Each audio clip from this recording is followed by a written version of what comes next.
कि सनातन की आत्मा ब्राह्मण है।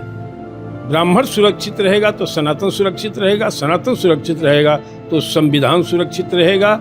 नमस्कार, आप देख रहे हैं अनादि टीवी और मैं हूं अनुज तिवारी आपके साथ। दोस्तों, उत्तर प्रदेश में जब चुनाव आता है तो हिंदू, सनातन, संस्कृति, ब्राह्मण, तमाम ये मुद्दे जो हैं वो चर्चित होते हैं, नेताओं को याद आते हैं। तमाम इन मुद्दों पर, तमाम इन प्रश्नों पर आज हमारे साथ बातचीत करने के लिए डॉक्टर राजेंद्र नाथ त्रिपाठी जी मौजूद हैं, जो ब्राह्मण समाज के बड़े चेहरे हैं, संगठन के अध्यक्ष हैं। इन पर बड़ी जिम्मेदारी रहती है, किस तरफ ब्राह्मण जाए, क्या हो, ये तमाम मुद्दों पर राजनीति करते रहते हैं। इन्हीं से बातचीत करेंगे। सर, आपका बहुत स्वागत है। आपका बहुत बहुत धन्यवाद। रघुराज प्रताप सिंह उर्फ राजा भैया का एक बयान बड़ा सोशल मीडिया पर वायरल है। वो कह रहे हैं कि जब सनातन सुरक्षित रहेगा जो है, तब जो है ये क्या कहते हैं, संविधान सुरक्षित रहेगा। अच्छा कहा उन्होंने। सनातनी देश है, सनातनी व्यवस्था है भारत में, तो सनातन सुरक्षित रहेगा तो संविधान भी सुरक्षित रहेगा। लेकिन मेरा कहना है कि सनातन की आत्मा ब्राह्मण है। ब्राह्मण सुरक्षित रहेगा तो सनातन सुरक्षित रहेगा, सनातन सुरक्षित रहेगा तो संविधान सुरक्षित रहेगा। सनातन और ब्राह्मण विरोधी ताकतें इस समय मुखर हो गई हैं, इसलिए इन दोनों पर लगाम राष्ट्रहित में जरूरी है। तो ब्राह्मण कैसे सुरक्षित होगा? किसके सरकार में ब्राह्मण सुरक्षित था? भाजपा की सरकार है, सनातन संस्कृति की बात करती है, तो इसमें ब्राह्मण सुरक्षित है कि नहीं सुरक्षित? देखिए, ब्राह्मण की हालात आज देश में ये हो गई है कि सबका निशाना ब्राह्मण है। मैं कारण नहीं समझ पा रहा हूँ, लेकिन एक कारण मेरे समझ में आया कि जब सभी का हमला ब्राह्मण पर हो रहा है तो निश्चित रूप से ब्राह्मण ताकतवर है, कारण कि हमेशा ताकत का विरोध होता है।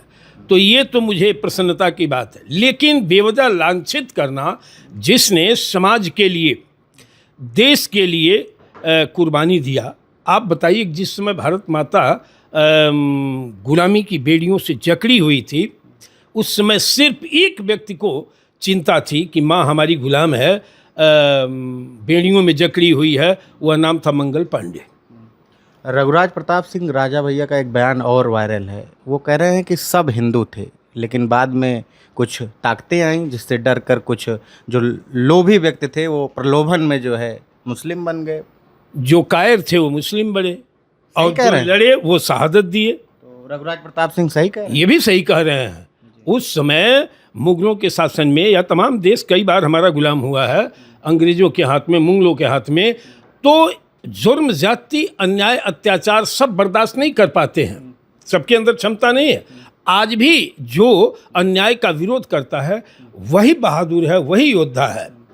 तो अपने अस्मिता को, अपने सम्मान को, अपने धर्म को बचा लेगा तो वो शहादत देगा, और जो उससे बचेगा, कायर होगा, वो अन्यायियों के शिकस्त में आ जाएगा।